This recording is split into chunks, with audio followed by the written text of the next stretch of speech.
Hello friends, today we will talk about module 4. The title of the topic is Early Renaissance in Italy circa 1400 to circa 479. The objectives in learning this chapter are acquaint about the early period of Renaissance. Look at the artists of the period and understand their works.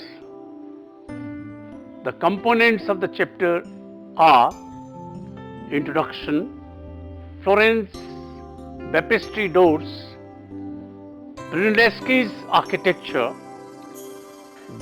Ghiberti's East Baptistry doors, David by Donatello, Masaccio's The Tribute Money, Masaccio's expulsion from the Garden of Eden, Fra Angelico's The Annunciation, Sandro Botticelli's The Birth of Venus, Piero della Francesca's Flagellation of the Christ, Andrea Martino's Lamentation over the Dead Christ, and Gentile Bellini Procession of the Relic of the True Cross before the Church of the Saint Mark, Leon Battista Alberti's books on architecture. Leon Alberti. This chapter focuses on early Renaissance period in Italy specifically, though Renaissance art found expression in other places in Europe. The emphasis of this chapter is on early Renaissance in Italy. The early Renaissance centered itself in Florence as it got patronized by the Florentine Medici family. It did spread throughout Italy in due course of time. This is to remind you that the term Renaissance was first coined by the 19th century French historian Jules Michelet, 1798 to 1874. The Florence Baptistry doors. In 1401, the Florence Cathedral announced a competition to commission 2 bronze doors based on the story of Isaac. 2 14th century doors were already in place. Out of 7 contestants, Filippo Brunelleschi 1377 to 1446 and Lorenzo Ghiberti circa 1381 to 1455 were the most impressive. Ghiberti won the competition. While Brunelleschi's composition is rugged and explosive, marked by raw dramatic intensity, Ghiberti's version is quite different, soft and graceful rather than powerful and dramatic. The finished doors installed in baptistry in 1424 were so successful that Ghiberti was commissioned to create another set. His most famous work, held by Michelangelo as The Gates of Paradise. Brunelleschi, however, focused on buildings rather than bronzes, becoming one of the most important architects of the Italian Renaissance.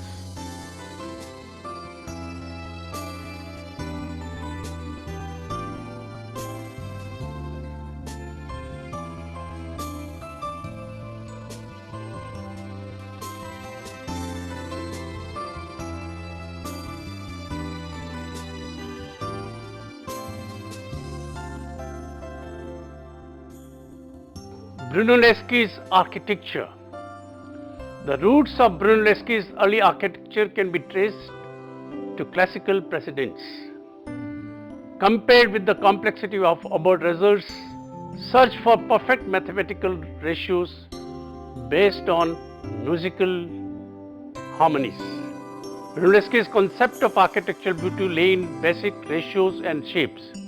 He preferred simple to irrational numbers and ratios of 1 colon 2 and 1 colon 3. He used circles and squares in his building plans, and he constructed round rather than pointed arches which were supported by classical columns rather than Gothic piers. His first masterpiece was the Dome of Florence Cathedral. He had proposed a sound technical solution to how the dome would be constructed without the traditional armature or wooden skeletal framework. By placing the brickwork in the herringbone patterns between the framework of the stone beams, Brunelleschi learned from the examples of Pantheon, which had a hemispherical dome 142 feet in diameter, that it was theoretically impossible to span an opening of this width.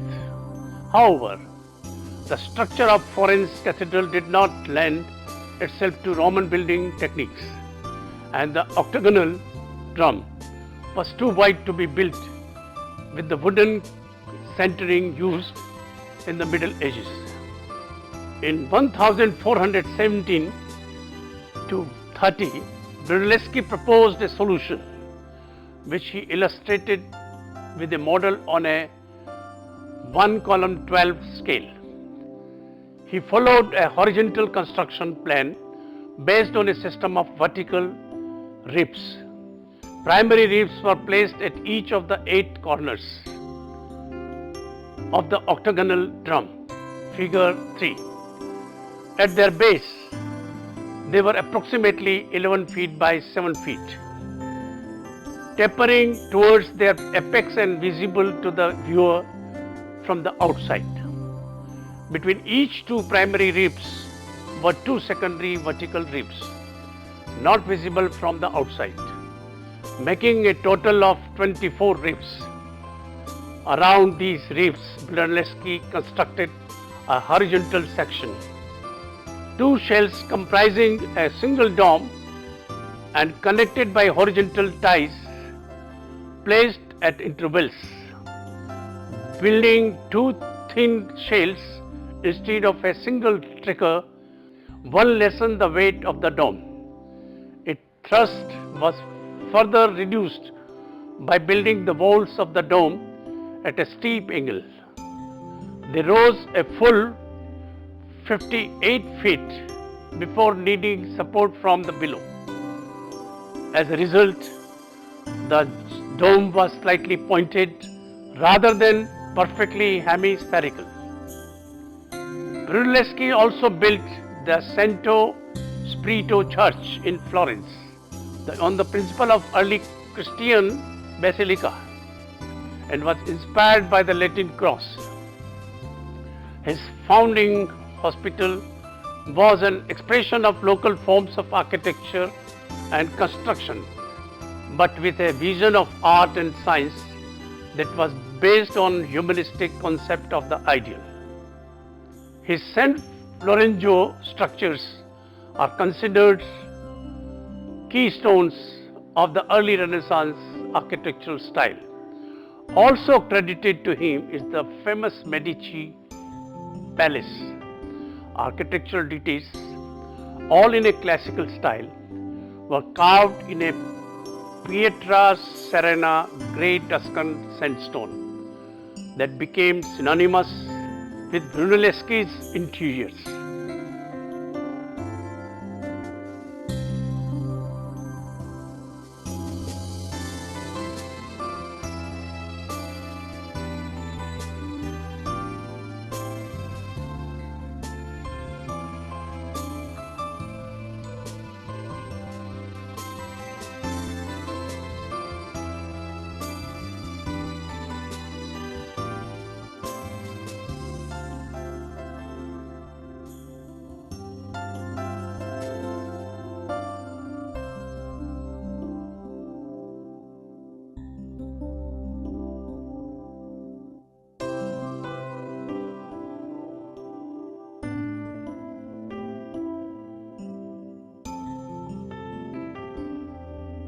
Brunelleschi is credited with invention of linear or one-point perspective in Italy.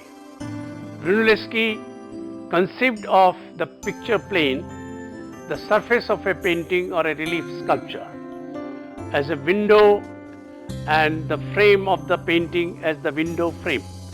Through the window, the viewer sees the scene to be depicted. The edges of architectural objects such as roofs, walls are extended along imaginary lines known as orthogonals to converge at single point, the vanishing point, which generally corresponds to viewer's eye level. By using the optical and geometrical principles upon which Brunelleschi's perspective devices were based, the artists of this generation were able to produce works of astonishing realism. On two-dimensional surfaces, they were able to create extraordinary illusions of three-dimensional space and tangible objects, so that the work of an art appeared to be either an extension of the real world or a mirror of nature. Ghiberti's East Baptistry doors. Lorenzo Ghiberti's Gates of Paradise are a set of bronze doors that were made for the Florence Baptistry and took the celebrated Italian artist 27 years to complete.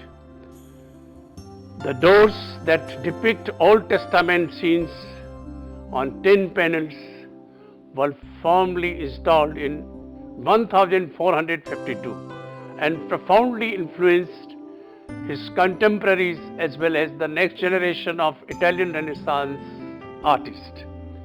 Here the Ghiberti has eliminated the medieval quinquefoil frame and used the square, which is better suited for the new perspective system. The door is divided into two sets of 5 Old Testament scenes, which were modeled in wax, cast in bronze and faced with gold.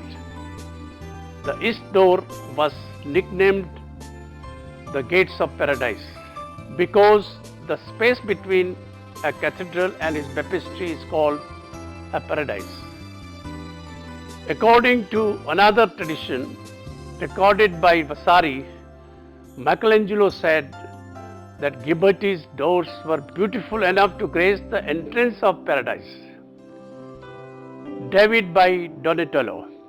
Donatello excelled because of his attentive exploration of human emotions and expression, as well as his ability to solve the technical problems posed by various media, from lost wax casting in bronze and carved marble to polychromed wood. In a bronze David, he produced the first life-size male nude since antiquity. It depicts biblical David wearing only a hat and boots, with his foot resting on the head of the defeated Goliath. But the statue that has almost a feminine form also represents the ideal beauty of a male body. Masaccio's expulsion from the Garden of Eden. A part of a large fresco cycle in Berenice Chapel of Santa Maria del Carmine in Florence. This fresco depicts how Masaccio transformed the figure of the modest goddess into an extroverted, wailing Eve, who realizes that she has lost and covers her nakedness in shame. The more introvert Adam hunches forward and covers his face as if reluctant to confront his destiny. Adam and Eve leave the gateway to paradise behind them at the command of the foreshortened, sword-bearing angel. The rays of light emerging from the gate represent the angry voice of God Masaccio's tribute money. In a scene from Jesus' life highlighting St. Peter, the tribute money is particularly remarkable for its early use of both linear and atmospheric perspective to integrate figures, architecture and landscape into the consistent whole. The group of disciples around Jesus and his disciples forms a clear central focus from which the landscape seems to recede naturally into the far distance. To foster this illusion, Masaccio used linear perspective in the depiction of the house and then reinforced it by diminishing the sizes of the barren trees and reducing the size of the crouching Peter at far left. At the central vanishing point established by the orthogonals of the house is the head of the Jesus. A second vanishing point determines the position of the steps and stone rail at the right. Fra Angelico's The Annunciation. While the central themes of Fra Angelico's artworks are conservative, his technique reveals that he followed the latest trends of his time. Made in a cube space with a vanishing line, his figures are thin and delicate. As Adams writes, his gently curving draperies echo the curve of the ceiling walls, the halos, rather than being foreshortened as on Pierrot's God the Father, are flat circles placed on a far slides of the heads. The pattern raised in Gabriel's halo and design on his wings reveal a taste for surface decoration more compatible with international Gothic than with the monumental artistic trends of 15th century Florence. Fra Angelico used light to convey spirituality. Like Gabriel himself, the light enters from the left and falls on Mary's bowed form. More striking is the fact that the vanishing point lies on the plain black wall of the porch, where the light is at its most intense. In contemplating this event, therefore, one's line of sight is directed to pure light, which in the context of the Annunciation signifies the miraculous presence of Christ. The purpose of Fra Angelico's Annunciation is related to its location. In the cell of a Dominican friar in monastery of Saint Morocco, on the far left, just outside the sacred space of the Annunciation, stands the 13th century Dominican Saint Peter Martyr, who devoted his life to converting heretics of Orthodox Christianity. A member of the Dominican order who had evoked visions of the Annunciation through prayer and meditation. He was a daily inspiration to the friars of Saint Morocco. Sandro Botticelli's The Birth of Venus. Sandro Botticelli, 1445 to 1510, exemplifies the Renaissance interest in pagan matter. His Venus is somewhat elongated, elegant, and even languid, as if just waking up. Her flowing hair, echoing the elegant drapery, curves, and translucent waves, conveys a linear quality characteristics of Botticelli's distinctive style. Piero della Francesca, The Flagellation of the Christ.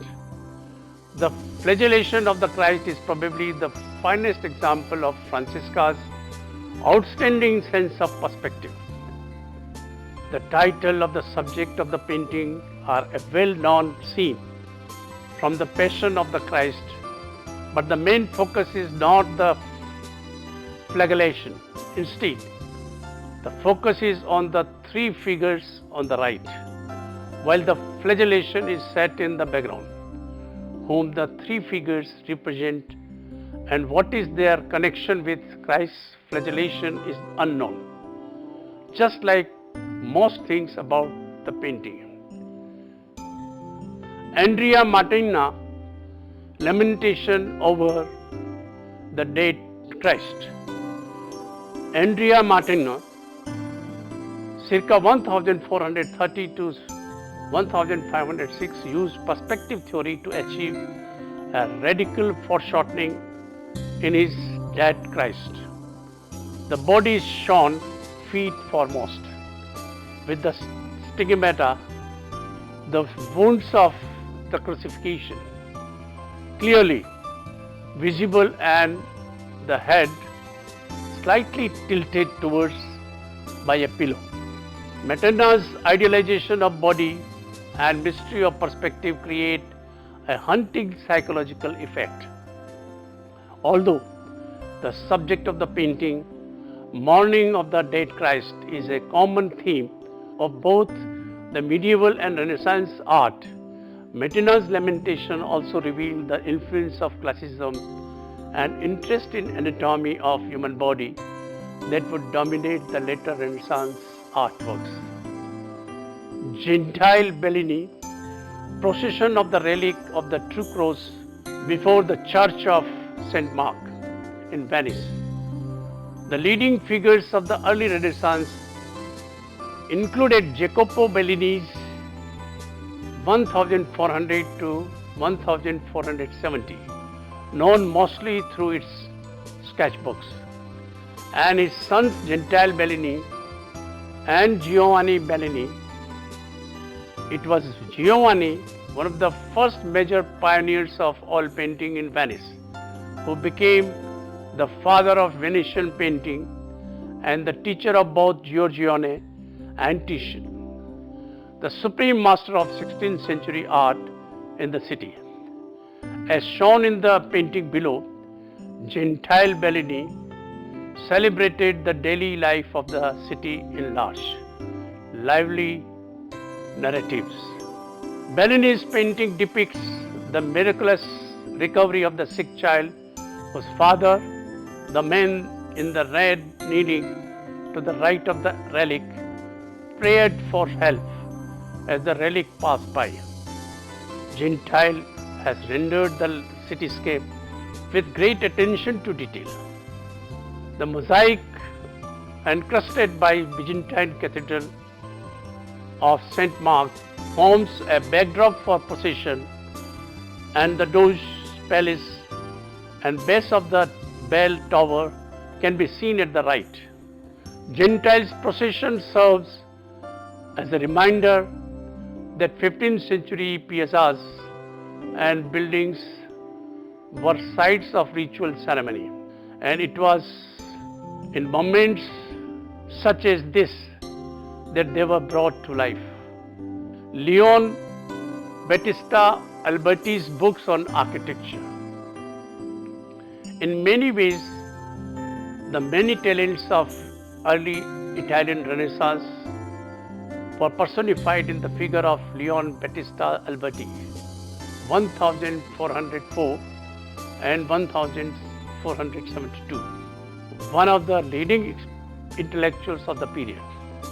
Based in Rome for most of his career, where he held a post in papal secretariat.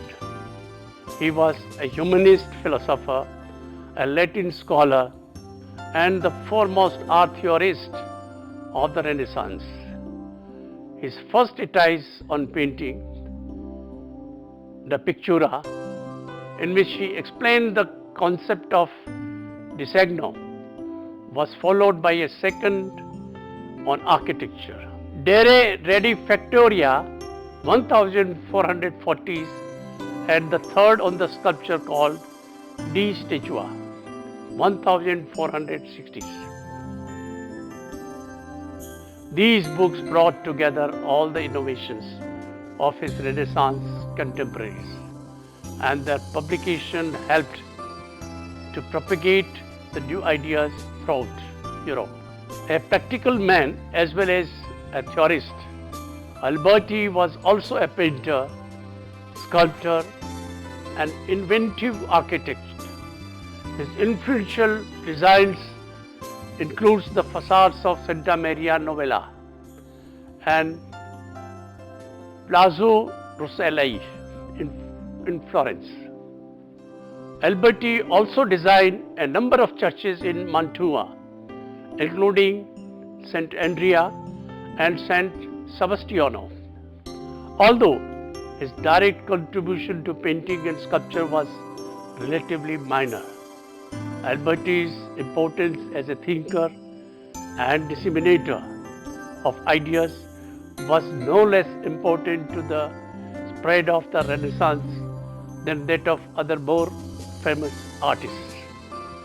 Let us look at some more works of the age.